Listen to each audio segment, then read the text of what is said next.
Assalamualaikum warahmatullahi wabarakatuh. Nama saya Ade Mahdi, saya dari A11.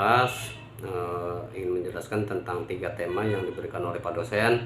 Yang pertama makosid syariah, yang kedua ijtihad, yang ketiga fikih muamalah. Di dalamnya fikih jual beli dan pernikahan. Pertama, makosid syariah. Agama Islam adalah agama yang rahmatan lil alamin, agama yang memberikan kasih sayang kepada seluruh alam, bukan hanya kepada manusia ataupun akan tetapi juga memberikan kebaikan dan kasih sayang kepada semua makhluk, baik makhluk hidup maupun makhluk mati atau benda gitu. Menurut syariat yang diajarkan, walaupun hal yang terkadang dianggap sepele seperti doa sehari-hari, menjawab adzan dan lain sebagainya, semua memiliki tujuan yang sangat baik. Hal ini dinamakan makosidus syariah. Secara bahasa, makosid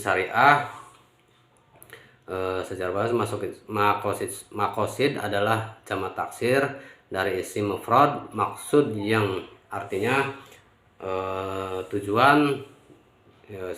Setiap aktivitas pasti di dalamnya mengandung tujuan. Begitu juga dengan syariah. Makosid syariah bila diartikan secara bahasa adalah beberapa tujuan syariat. Tujuan utama dari makosid syariah adalah merealisasikan kemanfaatan untuk umat manusia, baik urusan dunia maupun urusan akhirat mereka. Para ulama menyepakati karena pada dasarnya semua ketentuan dalam syariat adalah bertujuan dengan terciptaan maslahah atau kemanfaatan, kebaikan dan kedamaian umat manusia dengan segala urusannya, baik urusan di dunia maupun urusan di akhirat. Menurut Imam As-Shatibi, makosid syariah memiliki 5 hal inti, yaitu hibdu adin, hibdun nafas, hibdu akal, urusan yang keempat hibdun nasal, yang kelima hibdu mal. Apa itu hibdudin? Hibdudin adalah menjaga agama, hibdu nafas adalah menjaga jiwa, dan hibdu akal menjaga akal, dan yang keempat hibdu nasal menjaga keturunan, dan yang kelima hibdu mal menjaga harta. Dari hibdudin kita istilahnya menjaga agama. Bila mana ada yang mengolok-ngolok atau ada penghinaan terhadap agama yang kita anut atau agama Islam, maka kita wajib menjaganya. Terus hibdun nafas atau menjaga jiwa. Hibdu jiwa berdasarkan peringkat kepentingannya. Menjaga jiwa dapat dibedakan menjadi beberapa, yaitu dauriyat, hajiat, dan tasniyat. Apa yaitu dauriyat? Memenuhi kebutuhan pokok berupa makanan, mempertahankan hidup. Kita istilahnya jangan sampai kita tuh istilahnya berleha-leha, kita harus semangat untuk hidup gitu. Terusan apa itu hajiat? Hajiat boleh berburu atau menikmati makanan yang lezat, kita sedang bermewah-mewahan boleh. Terusan tahsiniyat, seperti ditetapkan tata cara makan dan minum dalam syariat Islam. Kita harus istilahnya menghormati makanan gitu aja lah dalam istilahnya itu ya. Terus menurut Imam As-Shatibi, menjaga akal. Akal adalah suatu yang membedakan manusia dan makhluk lainnya. Inilah salah satu yang menyebabkan manusia menjadi makhluk penciptaan terbaik dibanding dengan makhluk yang lainnya. Kan manusia diciptakan oleh Allah dengan sempurna gitu ya, dengan diberikannya akal. Akal akan membantu manusia untuk menentukan mana yang baik dan mana yang buruk. Beda dengan istilahnya dengan hewan hanya mempunyai otak aja, kalau manusia mempunyai akal. Terus menjaga keturunan. Kemaslahatan utama yang dilindungi syariat melalui poin ini adalah keberlangsungan suatu generasi manusia untuk mencegahnya dari kepunahan dengan upaya yang mengacu pada kebaikan di dunia dan akhirat. Terus yang terakhir menjaga harta. Pembahasan perkara lebih ke arah interaksi dalam muamalah. Menjaga harta adalah dengan memastikan bahwa harta yang kita memiliki tidak bersumber dari yang haram.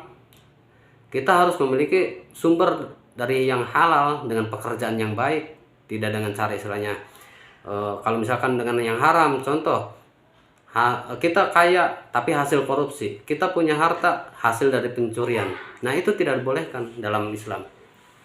Kita harus menjaga harta kita dari sini. Akan ada pertanggungjawaban kelak di akhiratnya. Untuk selanjutnya pembahasan tentang tema yang kedua itulah ijtihad. Pengertian ijtihad ialah berupa keseriusan dalam berusaha atau berusaha yang bersungguh-sungguh. Sementara secara istilah, para ulama usul fikih mendefinisikan ijtihad sebagai berikut. Pertama, dari Wahbah al-Zuhaili, ijtihad adalah melakukan istinbat hukum syariat dari segi dalil-dalilnya yang terperinci di dalam syariat. Terus menurut Imam Al-Ghazali, ijtihad adalah suatu tentang mengerahkan segala yang diusahakan dan menghabiskan segenap upaya dalam suatu pekerjaan. Dan istilah ini tidak digunakan kecuali terdapat beban atau dan kesungguhan. Maka dikatakan dia berusaha keras untuk membawa batu besar, dan tidak dikatakan dia berusaha ijtihad dalam membawa batu yang ringan. Dan kemudian lafaz ini menjadi istilah secara khusus di kalangan ulama, yaitu usaha sungguh-sungguh dari seorang mujtahid dalam rangka mencari pengetahuan hukum-hukum syariat. Dan ijtihad sempurna yaitu mengerahkan segala usaha dalam rangka melakukan pencarian sehingga sampai merasakan tidak mampu lagi untuk melakukan tambahan pencarian. Terus menurut Abdul Hamid Hakim, pengertian dari ijtihad adalah mengerahkan segenap kemampuan dalam rangka untuk memperoleh hukum syara dengan jalan istinbat dari Al-Quran dan As-Sunnah. Terus yang keempat, menurut Abdul Hamid Muhammad bin Badis Sahizi, ijtihad adalah mengerahkan segenap kemampuan untuk melakukan istinbat hukum dari dalil syara dengan kaidah, dan orang yang melakukan ijtihad disebut adalah orang yang pakar dalam bidang ilmu Al-Quran dan As-Sunnah. Memiliki pengetahuan yang luas tentang maqasid syariah atau tujuan-tujuan hukum Islam, dan memiliki pemahaman yang benar terkait dengan bahasa Arab. Dari definisi tersebut dapat dipahami bahwa ijtihad itu pertama, usaha intelektual secara sungguh-sungguh. Kedua, usaha yang dilakukan itu adalah melakukan istinbat atau menyimpulkan dan menemukan hukum. Ketiga, pencarian hukum dilakukan melalui dalil-dalil baik dari Al-Quran dan As-Sunnah. Dan yang keempat, orang yang melakukan ijtihad itu adalah seorang ulama yang memiliki kompetensi dan keluasan wawasan serta pengetahuan dalam bidang hukum Islam. Nah, itu tentang istilahnya ijtihad. Sekarang saya beralih ke tema yang ketiga. Tema yang ketiga yang saya pilih, fikih muamalah, syarat dan rukun dalam kehidupan sosial. Di antaranya jual beli dan fikih pernikahan. Yang pertama, tentang fikih jual beli. Manusia adalah makhluk yang membutuhkan banyak hal dalam menjalankan kehidupannya. Tentu saja, jika tidak dipenuhi, manusia akan kesulitan untuk bisa hidup dengan baik dan optimal dalam menjalankan proses aktivitasnya. Untuk itu, segala kehidupan manusia membutuhkan alat untuk sarana untuk memenuhi, termasuk berhubungan dengan interaksi sosial bersama manusia lainnya agar mencapai atau tujuan penciptaan manusia. Konsep manusia dalam Islam dan hakikat manusia menurut Islam sesuai dengan fungsi agama. Sukses dunia akhirat menurut Islam. Dengan cara sukses menurut dengan ya, dengan cara sukses menurut Islam gitu. Jual beli adalah aktivitas sehari-hari yang pasti dilakukan oleh semua manusia, termasuk umat Islam. Pada kenyataannya di masyarakat, jual beli terkadang menjadi hal yang melanggar aturan atau melanggar hak-hak orang lain. Jual beli ini menjadi sarana untuk melakukan kezaliman seperti penipuan, pengambilan keuntungan yang tidak sesuai, dan hal-hal yang buruk lainnya. Dan untuk itu kita jangan sampai melakukan hal-hal yang seperti itu ya. Terus prinsip muamalah Islam untuk menjalankan muamalah jual beli, maka terdapat prinsip-prinsip yang harus dilaksanakan oleh umat Islam. Hal ini sebagai nilai-nilai yang ada dalam Al-Quran dan As-Sunnah. Pengaturan Islam ini berorientasi agar tidak melemahkan satu sama lain dan saling menguntungkan kedua belah pihak. Jadi antara si pembeli dan penjual itu harus sama-sama deal gitu, sama-sama nyaman, tidak merugikan salah satunya. Contoh saya istilahnya saya pembeli, saya menawar dari barang itu terlalu rendah, nanti yang rugi yang penjualnya. Nah seperti itu. Terus si penjualnya juga jangan sampai istilahnya barang baru dipegang sama si pembeli, udah ini harus jadi jadi pemaksaan. Jangan seperti itu. Terus jual beli yang dilarang menurut fikih ialah sesuai dengan kaidah muamalah Islam ya. Jual beli ada yang diperbolehkan dan ada yang dilarang dalam Islam. Nah seperti tadi, berikut adalah jual beli yang dilarang oleh Islam dan hendaknya umat Islam menjauhi langkah-langkah tersebut sebagai jalan yang merugikan dan menyesatkan. Yang pertama, menjauhkan dari ibadah, seperti dalam surat Al-Jumu'ah 9-10 yang artinya, hai orang-orang yang beriman, apabila disuruh untuk menunaikan sholat Jum'ah, maka bersegeralah kamu kepada mengingat Allah dan tinggalkanlah jual beli yang demikian. Itu lebih baik bagimu jika kamu mengetahui apabila telah ditunaikan sholat, maka bertebarlah kamu di muka bumi dan carilah karunia Allah, dan ingatlah Allah banyak-banyak supaya kamu beruntung. Nah, jadi kita sesibuk apapun, kita harus melakukan ibadah. Misalkan pada waktu sholat duhur itu tuh sedang keliling, sedang berjualan. Dibilang ada yang membeli, pas itu udahlah ini aja, jualan aja, ini juga ibadah. Jangan. Jadi kita tunaikan dulu sholatnya, baru kita istilahnya berjualan lagi. Nah seperti itu. Terus jual beli barang-barang yang haram. Jual beli barang-barang yang haram yang dilarang oleh Islam adalah ketika menjual dan membeli barang-barang yang haram. Hal ini tentu akan menambah mudarat bagi orang-orang Islam. Ketika menyebarluaskan barang haram di muka bumi, misalnya jual beli narkotika, miras, barang hasil penggelapan atau pencurian, barang yang tidak taat pajak atau aturan gitu ya.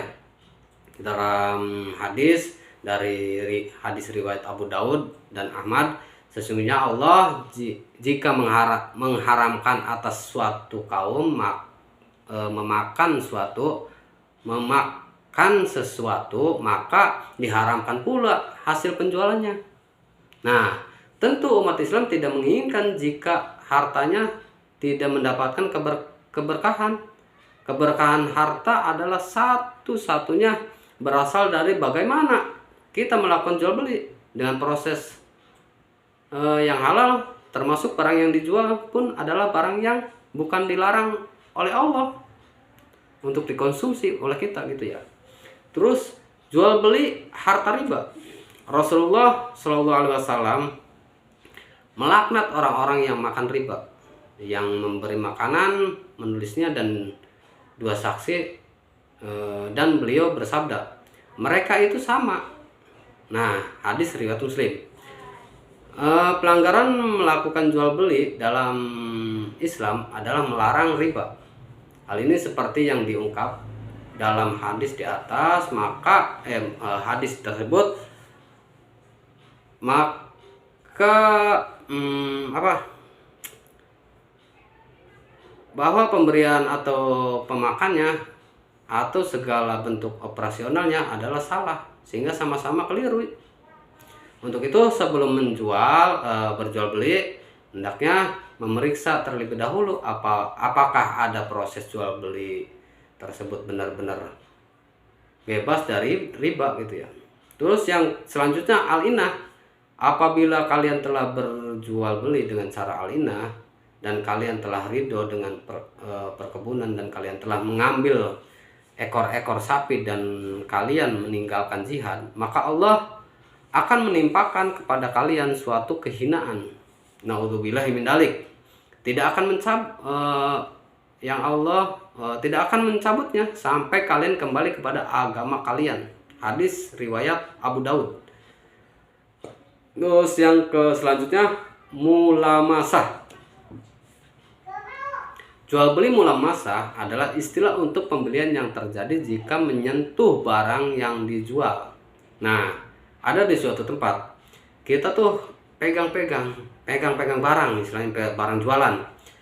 Jadi si penjual itu kalau dipegang sama si pembeli itu harus dibeli gitu. Ada di tempatnya. Nah, hal itu tidak dibolehkan sebenarnya. Tidak dibolehkan. Tentu tidak dibenarkan bahwa sebelumnya si pembeli berhak untuk melihat, menyentuh barang dan mengecek apakah ada kecacatan atau yang ditawarkan sesuai dengan barang realnya. Dengan ya sama saja gitu, istilahnya membeli kucing dalam karung, istilahnya gitu ya. Contoh ketika berbelanja di pasar, tentu kita sering sekali melihat-lihat terlebih dahulu dan memegang barangnya selagi tidak merusak dan membuat rugi si penjual. Tentu hal ini diperbolehkan sih, bukan hal yang diharamkan dalam Islam. Ya kita memilih mengecek dulu, masa kita sudah beli barang itu rusak, disobek, si penjual kita tuh pegang-pegang, si penjual tuh udah beli, sedangkan kita istilahnya nggak suka. Ya kita istilah hati kita tuh gimana gitu ya. Terus kita istilahnya membahas tentang Islam fikih pernikahan. Islam agama yang sempurna yang selalu memudahkan hubungan antara manusia. Salah satunya hubungan tersebut adalah pernikahan. Pernikahan merupakan awal masuknya membangun rumah tangga yang dianjurkan oleh Allah Subhanahu wa taala. Fikih pernikahan atau munahakat adalah ilmu yang menjelaskan tentang syariat suatu ibadah termasuk pengertian dalam hukum, rukun dan syariat yang dalam hal ini menyangkut pernikahan.